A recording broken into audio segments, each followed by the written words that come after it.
Latihan menembak rudal Kostrad siap digelar di Baru. Bupati sambut positif.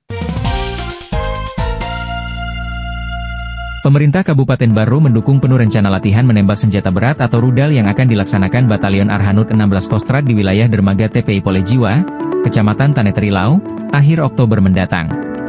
Bupati Baru, Andi Ina Kartikasari, menerima audiensi Komandan Batalion Arhanud 16 Kostrad, Mayor ARH Heru Kurniawan bersama jajaran, Kamis siang 25 September 2025, di kantor Bupati Baru. Dalam pertemuan tersebut, Mayor Heru menyampaikan maksud kedatangan sekaligus melaporkan rencana latihan menembak yang akan berlangsung selama 4 hari, disertai kegiatan bakti sosial dan pameran stand untuk masyarakat. Latihan ini menjadi yang keempat sejak 2020, setelah sempat terhenti akibat pandemi. Bupati Baru menyatakan apresiasi atas koordinasi TNI dan menegaskan komitmen pemerintah daerah mendukung kegiatan strategis ini, sepanjang mengutamakan keamanan dan kenyamanan warga. Ia juga berharap agenda tersebut memberi nilai edukasi, hiburan, serta manfaat nyata bagi masyarakat Baru. Pertemuan diakhiri dengan diskusi terkait kegiatan serta potensi daerah, dilanjutkan sesi foto bersama. Dari kantor Bupati Baru, IGA Radio mengabarkan.